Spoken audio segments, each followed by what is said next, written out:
Jadi malam ini perdebatan antara Pak Rio Andeta melawan Pak Vincent Octavianus. Saya bacakan klaimnya tentang teori crossing the chasm. Klaimnya dari Pak Rio adalah eksploitasi niche market yang belum atau kurang tersentuh lebih penting dari inovasi yang paling baru untuk sukses seseorang dalam bidangnya. Pak Rio, silakan Pak dijelaskan.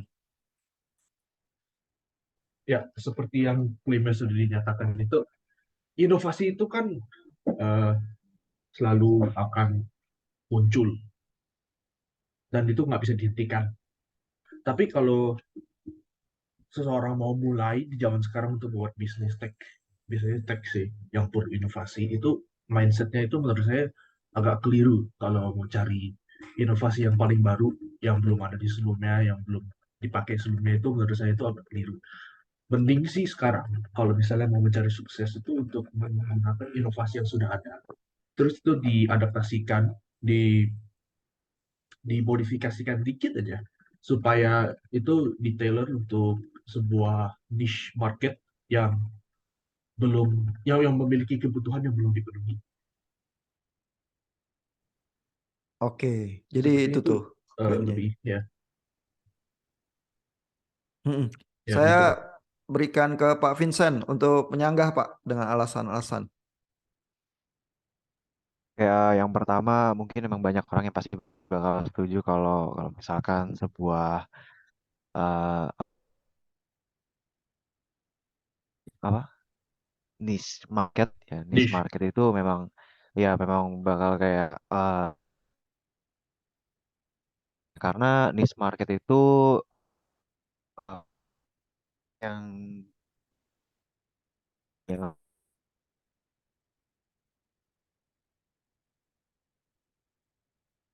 dari Rio itu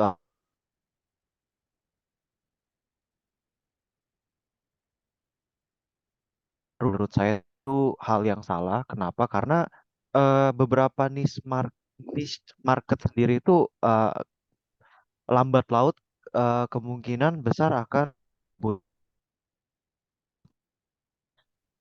oh, nah kita cuman ambil ide apa yang kita eh, modifikasi gimana, ujung-ujungnya kan kita juga butuh inovasi supaya bagaimana caranya kita ngambil pasar yang khusus itu sendiri gitu.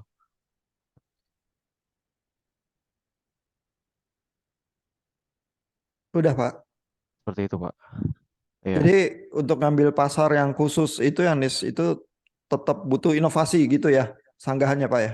Iya, Pak. Iya, Pak. Walaupun kayak kalau misalkan oh, ini belum pernah ada nih, tapi kan nanti misalkan secara tiba-tiba muncul nih barengan dengan ide yang sama, dengan pasar yang sama, kan kita juga mikir kayak oh ini masih baru dan dia juga masih baru, dia menang di ini, kita menang di ini, bagaimana cara kita nguasain satu pasar itu, kita juga butuh inovasi yang buat ngalahin dia, Pak. Gitu, Pak. Ya lebih intinya sih lebih kayak cepet-cepetan siapa yang bisa nguasain sih, Pak. Oke, sanggahannya begitu tuh. Saya lempar lagi ke Pak Rio. Silakan Ya, Pak.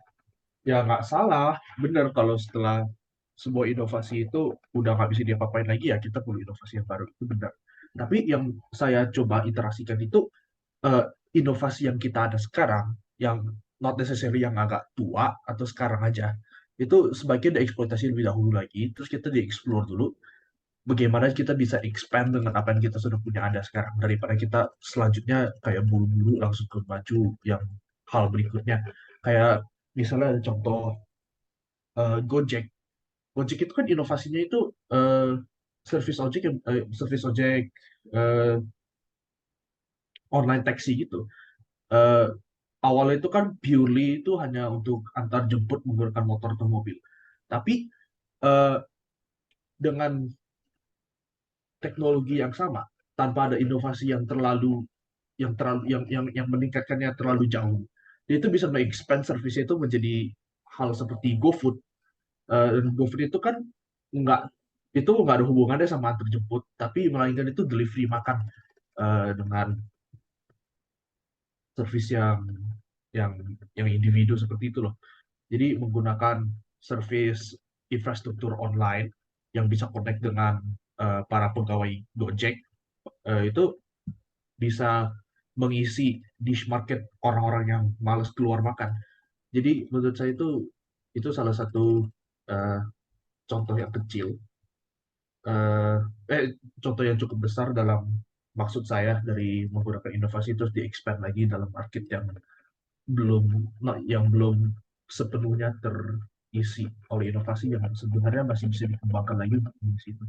Jadi lebih ke mengembangkan sebuah inovasi kepada potensi yang sebenarnya, yang sepenuhnya. Jadi kita peres sampai kering dulu sebelum kita maju ke inovasi yang lain. Oke, jadi dari Vario apa Gojek kasih variasi dikit aja jadi GoFood ya, bisa tembus niche market lagi yang baru gitu. Jadi bukan di inovasinya tapi formulasi niche marketnya gitu ya. Kira-kira seperti itu ya Vario ya. Ini saya baru lihat ChatGPT kayaknya lagi bisa dimasuki. Kalau bapak-bapak dalam berdebat butuh bantuan, silakan aja ya mengajak ChatGPT-nya kalau mau. Tapi sementara ini saya berikan lagi nih kesempatannya untuk Pak Vincent. Di mana salah berpikirnya Pak Rio sih sebenarnya? Bentar, Pak. Mau ngobrol dulu ya sama AI. Oke sih, kalau kalau misalkan kita ambil dari Gojek, misalkan kalau kita dengan Gojek berpikir kayak, oh kita bisa modif-modif. Apa tadi? Masih terdengar sih? Masih masih. Oh ya, oke. Karena misalkan kalau Gojek hanya memodifikasi sedikit, kayak misalkan muncul GoPay atau gimana, tentu saja itu memang memang benar bisa. Tapi sama aja kayak niche market itu kan, uh, potensi pasarnya itu cuman ya beberapa orang tertentu. Jadi kemungkinan besar kalau misalkan diimbangin sama bisnis dengan inovasi yang lebih yang baru, inovasi yang ini, uh, kemungkinan besar lebih bagus, lebih bukan lebih bagus kayak kalau niche market itu nggak bisa jangka panjang, tapi kalau bisnis dengan inovasi itu bisa lebih jangka panjang lagi. Nah, eh, eh, nah, itu juga beberapa kayak keterbatasan dari pasar niche itu kan. Niche niche market itu ya yang pertama ya pasar, apa cuman fokus di beberapa consumer karena kan emang mau fokus di situ supaya ya dia fokusnya aja di situ, jadi gedenya di situ dulu. Lalu juga beberapa kayak persaingan ketat juga pasti ada di niche market kan karena ya tadi kayak tadi. Lalu kalau kita misalkan kayak, kalau misalkan dibilang pertumbuhan dari niche market itu kecil juga enggak, besar juga enggak. Contohnya kita ambil aja kayak misalkan eh eh, yang contoh yang Bapak Rio kasih kayak VTuber Hololive Indonesia ya, Kobo Kaneru, dia cepet banget tumbuhnya karena ya emang Indonesia banget karena pasarnya kan diambil dari orang-orang yang suka sama konten-konten kayak gitu atau enggak yang suka anim atau yang biasa disebut wibu kayak gitu kan. Eh, Tentunya emang kalau misalnya dibilang Kobo Kanero itu niche market, tentu saja ya ada benernya bisa dibilang niche market dan tumbuh kencang, tumbuh besar banget. Iya, itu tumbuh besar banget. Tapi niche market ya, bukan niche market kayak kalau misalkan itu dilihat perorangan mungkin benar kalau dilihat perorangan. Tapi karena Hololive itu sebuah perusahaan ya, perusahaan idol yang sekarang jadi entertainer. Hololive itu sebenarnya bukan, bisa dibilang niche market, bisa juga dibilang nggak niche market. Kenapa? Karena kalau dibilang niche market, Hololive memang masih memfokuskan sama satu audiens, bukan satu audiens tertentu, tapi satu kelompok audiens. Karena bisa bisa banyak banget tipenya audiens yang jadi satu pengen nonton eh, konten yang sama, tapi juga CEO-nya sendiri, Moto Aki Tanigo itu sendiri butuh inovasi yang lebih cocok gitu. Nggak bisa dia nerapin kayak prinsip, oh prinsip orang Jepang kayaknya begini bisa nih cocok nih. Oh orang Indonesia banyak banget nih wibunya yang suka sama Jepangan. Kayaknya prinsip orang Jepang tuh bisa dipakai di situ. Kayaknya nggak bisa gitu juga, tapi harus inovasi-inovasi. Bikin inovasi lagi nih, apa yang dibutuhin dari dari ini terus apa kemudian yang bisa diambil dari base-nya baru diinovasiin lagi kayak gitu. Jadi kalau pendapat saya kata-kata niche market yang belum ke yang sama sekali nggak kepegang atau sama sekali belum ada itu nggak lebih penting dari adanya inovasi yang baru itu Pak. Oke, jadi butuh inovasi, terutama kalau mau jangka panjang, terus merambah Iya niche masih market, ya butuh inovasi gitu ya. iya masih butuh inovasi Pak. Mario, apa benar selalu butuh inovasi? Inovasi itu akan selalu ada. Itu benar perlu inovasi. Tapi seperti yang dibilang juga itu kan pakai contoh yang diangkat aja lah. HoloLive itu sebenarnya itu kan menggunakan teknologi face tracking, motion tracking dari kamera, kemudian ditempelkan ke software yang menggerakkan sebuah model 2D ataupun 3D itu, kemudian di live streamkan melalui internet. Itu bisa dikatakan inovasi pertamanya, inovasi yang membuat HoloLive itu inovasi yang membuat teknologi VTuber itu viable, yang membuat seorang VTuber itu inovasi face tracking dan motion tracking itu.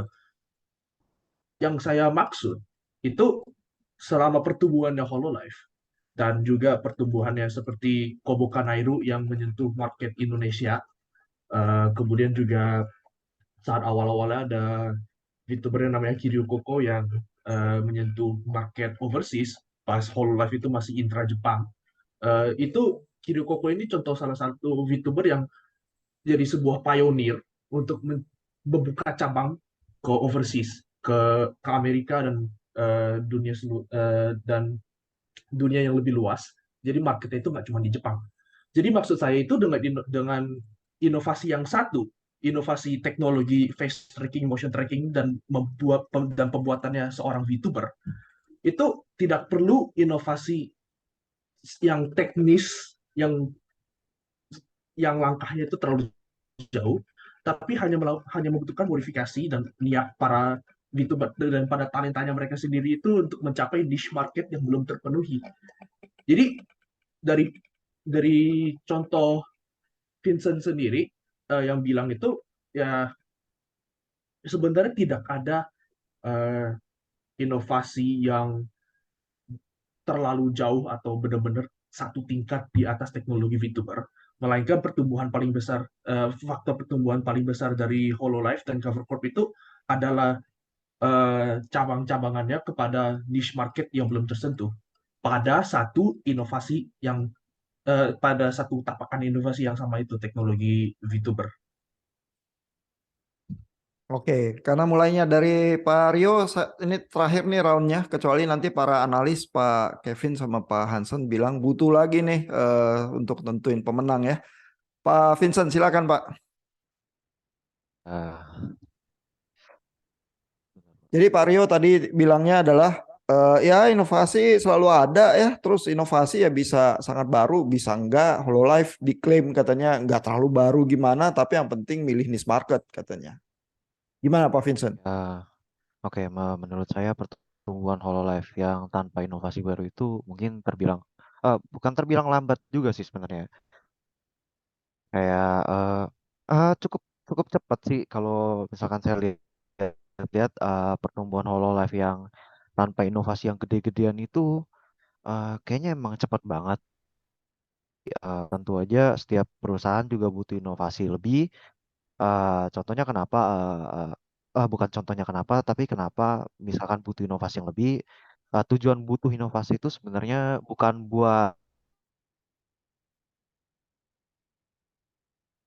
gimana caranya nge-please pelanggan kita, biar kita jaga, biar itulah pelanggannya gitu. Tapi inovasi juga dibutuhin kenapa? Karena inovasi yang baru itu penting banget buat buat sebuah pasar ya. Walaupun niche market itu sendiri juga butuh inovasi. Untuk apa? Contohnya kayak kalau misalkan kita mau menggait pelanggan-pelanggan baru gitu misalkan, ya kan ada kemarin yang bukan bukan kemarin sih, ini masih baru-baru banget, kayak Kobo Kanero itu sebuah VTuber kayak dikasih brand dari make up itu kan, itu kayak gimana caranya buat get pelanggan baru dari perusahaan make, gimana caranya karena mungkin dilihat oh ada VTuber ini yang masuk pelanggan ya kan kayak nggak maksud banget. Terus inovasi juga dibutuhin kayak buat contohnya buat tarik-tarik pelanggan baru, contohnya kayak gamer-gamer yang nggak terlalu nonton, nggak terlalu tahu apa sih sebenarnya Hololive itu sebenarnya, ya kan. Jadi mulailah CEO-nya itu mulai masuk buat buat game yang bertemakan tentang Hololive. Contohnya Hollow Earth yang lagi dikembangin sekarang. Nah itu juga Hollow Earth itu sebenarnya game yang mungkin kemudian harinya akan kerjasama juga kayak sama kemarin yang di Facebook apa ya, Facebook itu Metaverse. Jadi itu game-game yang lumayan bisa gayet-gayet pelanggan yang lain dari kalangan yang lain, bukan dari penikmat dari HoloLens sendiri, tapi dari atau dari yang nggak tahu nih sebenarnya VTuber tuh apa, siapa, ngapain aja gitu. Jadi kemungkinan besar inovasi inovasi juga sangat penting untuk niche market, untuk menarik pelanggan-pelanggan yang baru supaya pasar tersebut dapat tumbuh di kemudian harinya. Gitu, Oke, Pak. thank you Pak Vincent. Nah, kita tanya analis-analis nih. Pak Hansen sama Pak Kevin, gimana? Udah bisa nentuin pemenang?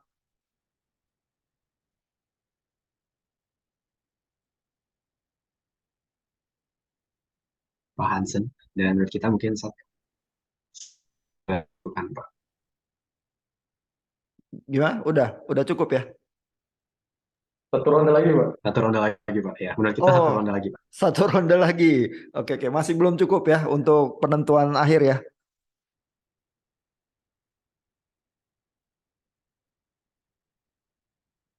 Oke, berarti eh, kita berikan ke Pak Rio lagi nih ya.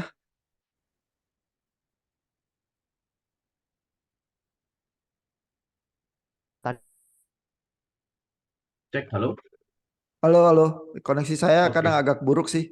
Eh, Analis minta satu ronde lagi. Jadi Pak Vincent tetap mengklaim inovasi penting, terutama untuk menarik subscriber baru yang dari bukan fans satu produk tertentu. Pak Rio, gimana Pak? Uh, ngomong tapi tidak mengungkapkan contoh apapun dari inovasi yang baru. Bukan followers yang dia bilang itu inovasi baru untuk menarik orang yang di luar marketnya sekarang, tapi sebenarnya Hollow Earth itu sekedar MMORPG bertema Hololive. Dan MMORPG itu udah berpuluh-puluh tahun ada di dunia gaming, jadi itu bukan, nggak bisa begitu dikatakan inovasi yang baru. Kalau misalnya teknologi atau service yang sudah ada itu kemudian ditempelkan tema yang beda, itu emang bisa dikatakan inovasi, inovasi yang benar-benar satu langkah di selanjutnya. Tapi kalau misalnya kita ambil contoh inovasi yang mendirikan Hololive, itu kan motion tracking. Motion tracking awalnya yang besar pertama itu pas Xbox mengeluarkan teknologi Kinect, dan itu menggunakan kamera untuk merekam pergerakan badan kita, kemudian itu bisa ditempelkan kepada model yang ada di komputer.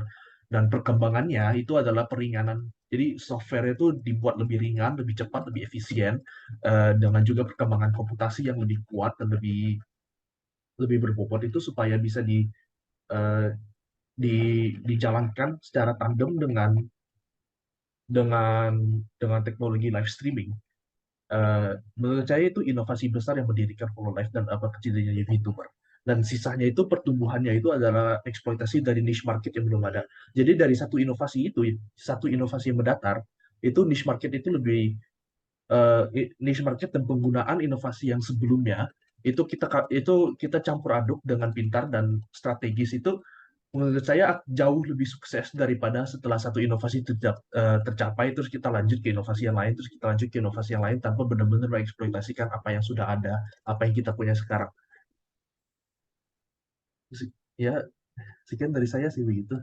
Oke, jadi menurut Pak Rio, Pak Vincent nggak nyebut inovasi yang baru gimana kok itu inovasinya masih di tataran yang sama aja, berarti niche market dong yang lebih penting. Pak Vincent,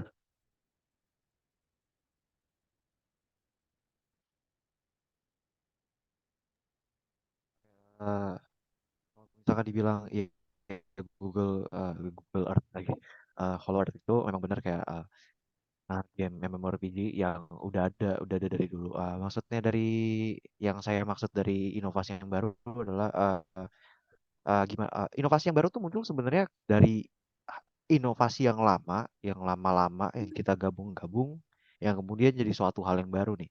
Nah, Hollow Earth itu sebenarnya game, iya benar itu game MMORPG, di mana kemarin gameplay yang terakhir saya lihat itu game itu memanfaatkan sebuah VR dan body tracker supaya orang-orang penikmat tuh bisa bisa bisa gimana ya kayak berjumpa dengan langsung lah misalnya dengan karakter-karakter yang mereka sukai. Nah, secara nggak langsung inovasi yang baru tersebut lagi masa pengembangan ini kemungkinan besar kalau berhasil eh, ya dapat membantu Hololive sendiri sebagai pasarnya ya ya untuk menggait orang-orang baru gitu Pak yang mungkin tertarik dengan game apa nih pakai VR bisa berinteraksi langsung dan lain-lain gitu sih Pak. Jadi oke, menurut saya masih tetap sama walaupun ya memang memanfaatkan teknologi yang lama inovasi-inovasi yang lama yang dikembangkan lagi yang digabungin menurut saya hal tersebut bisa dibilang sebagai inovasi baru karena memang ya baru karena penerapan yang baru gitu Pak. Buat ya tetap aja butuh inovasi buat nge-guide orang-orang lain gitu Pak. oke. Jadi walaupun gabungan-gabungan itu inovasi juga begitu pembelaannya. Pak Kevin, Pak Hansen, gimana? Ada pemenang di tangan?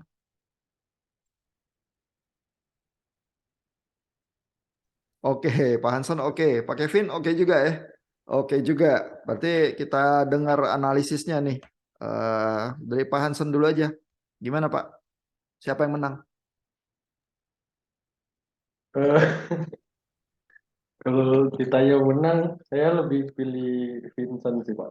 Karena menurut saya dari suatu inovasi muncullah suatu regulasi. Nah, dari suatu regulasi muncullah suatu inovasi yang baru lagi. Nah, dari situ kita bisa melihat juga Pak, kayak dibuktikan juga dari perkataan Pak Vincent tadi.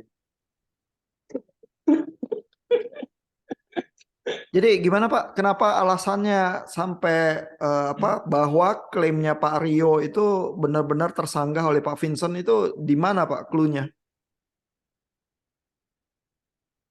Eh, Bentar. Jadi itu menurut saya sanggahan. Jadi dari sanggahan Pak Vincent itu yang menyatakan bahwa suatu inovasi itu kan memang butuh nih untuk dari niche market ini. Sehingga inovasi itu kan membentuk suatu regulasi. Nah, jadi membentuk suatu keadaan di mana kita eh, perlu nih inovasi lama untuk membuat inovasi baru gitu. Dari situ sih saya dapat nih, Pak. Oke, regulasi ya. Saya nggak gitu paham sih maksudnya regulasi apa. Kayaknya Pak Vincent nggak ngomong kata itu tadi ya. Oke, tapi yang dipilih Pak Vincent ya, pemenangnya Pak Hansen. Betul ya? Iya, Pak. Oke, kita dengar analisis dari Pak Kevin. Gimana Pak? Iya, Pak. Eh, Kalau menurut saya sih yang menang Vario ya, Pak. Alasannya Pak? Eh, Secara menurut saya mungkin secara delivery saya lebih prefer punya Vario ya, karena dia lebih mengeluarkan unsur defense gitu Pak. Jadi pas Pak Vincent mengeluarkan beberapa poin-poin yang menurut saya bagus, Pak Rio bisa melawan dengan poinnya dia sendiri. Nah, Misalnya yang mana Pak? mungkin seperti jika kita lihat klaimnya tadi, kan Rio fokus pada niche market dan Vincent fokus pada inovasi. Tapi tadi Rio juga bilang bahwa dalam niche market pasti akan ada inovasi. Kecil-kecil pasti ada inovasi. Nah, menurut saya yang membuat Rio lebih menang dalam situasi ini itu sebenarnya contoh yang dari tadi dipergunakan kedua bapak Vincent dan Rio di mana Hololive. Nah, menurut saya Hololive itu sebenarnya adalah awalnya sebuah niche market. Dia sebuah niche market yang tadi hanya melihat kepada sebuah bagian kecil dari entertainment industry. Karena jika kita lihat entertainment industry zaman sekarang kan besar kan ya Pak. Ada perfilman, ada YouTube, Twitch streaming, dan banyak semua. Dan Hololive ini hanya bagian kecil yang sekarang telah melalui market expansion, di mana dia dari market yang kecil telah menjadi besar. Dan menurut saya, contoh yang seperti tadi itu kan dia niche market, mereka masuk sebagai streamer. Streamer tuh bukan sebuah konsep yang baru, bukan inovasi baru. Karena dari zaman dulu udah ada live streaming. Dan mereka hanya seperti yang Pak Rio katakan, memiliki inovasi kecil di mana motion tracking dan seperti itu. Dan menurut saya itu bukanlah sesuatu inovasi besar yang menggoncang market atau akan menjadi sesuatu faktor yang besar dalam seperti yang Pak Vincent katakan. Jadi lebih ke niche market itu bisa berkembang sendiri. Menurut saya sebegitu sih Pak. Oke, jadi Pak Rio ya yang dianggap menang ya karena contoh-contohnya ya. Oke, tapi kalau kita mau analisis lebih lanjut ya, Pak Kevin terutama yang memenangkan Pak Rio ya. Katakanlah Pak Vincent kurang meyakinkan ya argumennya. Tapi kalau Pak Vincent mau menang, harusnya mainnya gimana Pak? Mungkin kalau menurut saya dia menggunakan contohnya agak kurang pas ya Pak mungkin. Karena secara defense tadi inovasi yang dikatakan Pak Vincent belum terlalu meyakinkan buat saya Pak. Jadi kalau mau menang, cari aplikasi-aplikasi atau produk-produk bisnis yang memang kentara banget inovasinya itu yang menjadi penentu gitu ya. Iya Kalau Pak, mau jadi menang ya. jadi menurut saya kalau Pak Vincent menggunakan contoh yang menunjukkan eksploitasi inovasi itu sebenarnya lebih penting daripada memasuki sebuah niche market. Menurut saya gitu. Oke. Nah, itu yang dianggap kurang dilakukan oleh Pak Vincent tadi ya. Oke. Nah, saya juga udah pilih pemenang ya dari perdebatannya gitu ya. Udah saya tulis juga ya supaya nggak tergoda oleh analis-analis ini yang kadang berpihak apa tanpa ini ya dari awal pokoknya udah berpihak gitu. Eh, tapi kita di sini kan debatnya sebenarnya latihan berpikir sih ya. Eh, Kalau ini kebetulan saya berhasil masuk ke ChatGPT ya. Kalau saya tanya aja gitu ya ke ChatGPT ya, ini ya pertanyaan saya ya. Pemilihan niche market lebih penting daripada inovasi gitu ya. Apa benar? Itu pertanyaannya ya. Itu kan inti dari perdebatannya nih yang berusaha dimainkan malam ini ya. Jawabannya tidak benar ya. Kedua hal tersebut sangat penting dan tergantung pada situasi dan strategi bisnis tertentu. Pemilihan niche market membantu menentukan fokus dan memperluas target pasar, sementara inovasi membantu membedakan produk dan memperkuat posisi bisnis dalam pasar. Keduanya dibutuhkan untuk mencapai kesuksesan bisnis yang berkelanjutan. Nah, jadi sebenarnya ya, kalau Pak Vincent mau menang ya, main kayak ChatGPT itu ya, ChatGPT itu main aman. Ya, jadi dia itu ya klaimnya yang berusaha dibantah adalah karena Pak Rio itu mengklaim niche market lebih penting dari inovasi, ChatGPT simply bilang bahwa inovasi dan niche market sama pentingnya. Dan itu udah terbantah langsung klaimnya. Ya, jadi itu bantahan soft banget ya. Tapi kalau diutarakannya seperti itu sangat meyakinkan.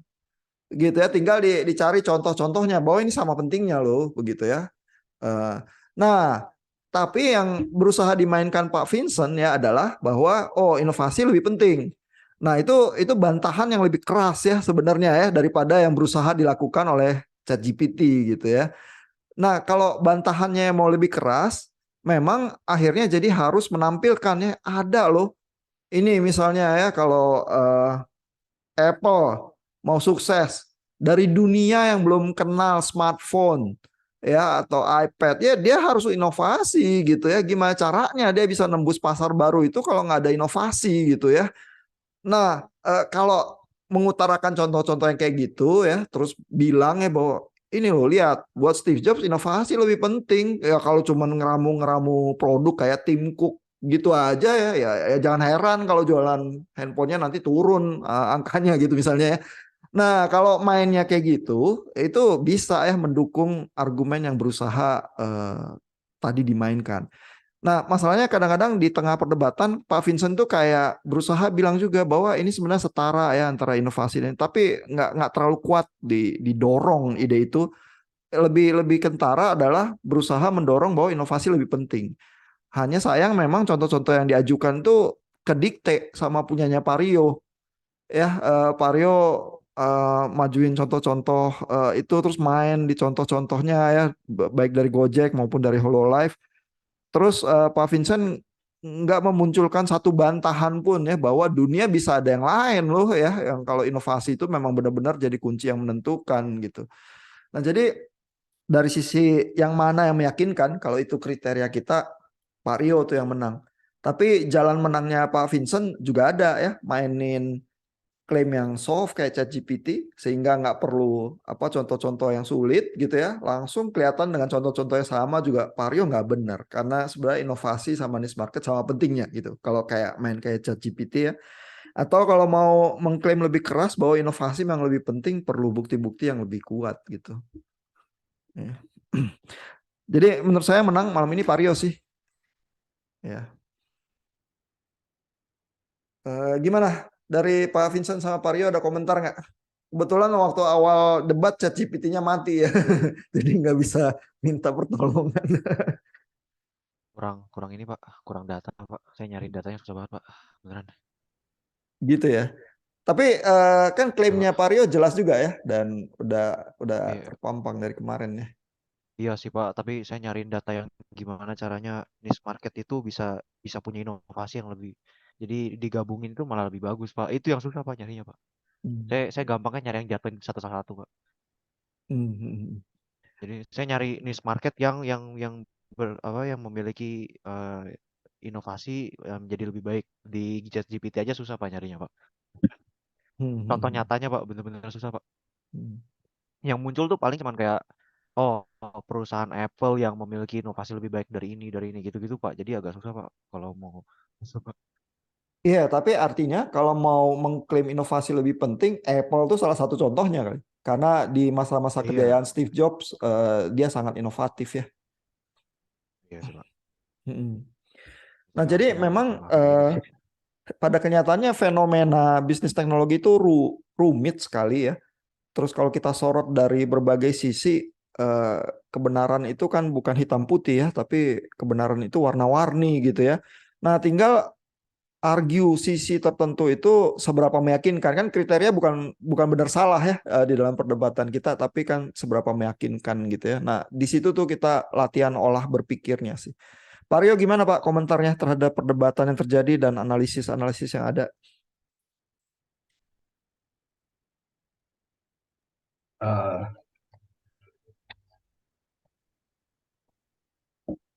nggak tahu, nggak ada komentar Pak. Nggak ada Eh, komentar. saya datang ke sini nggak ada persiapan juga Pak. Saya saya cuman ngomong dari apa yang saya sudah tahu. Jadi saya kira ya ya gitulah. Oh, oke oke. Berarti menang hoki ya malam ini ya. Nggak ada persiapan tapi menang nih. Atau karena menangnya karena lawannya kurang persiapan ya. Bisa jadi Pak. Bisa jadi dua-duanya Pak. Bisa jadi dua-duanya. Oke oke oke. Oke. Iya. Iya. Nggak apa-apa kan namanya kita belajar dan berlatih ya. Thank you untuk perdebatannya malam ini. Terus nanti minggu depan kita lihat lagi ya di kolom itu kolom chattingnya, apakah ada klaim yang menarik yang bisa kita perdebatkan.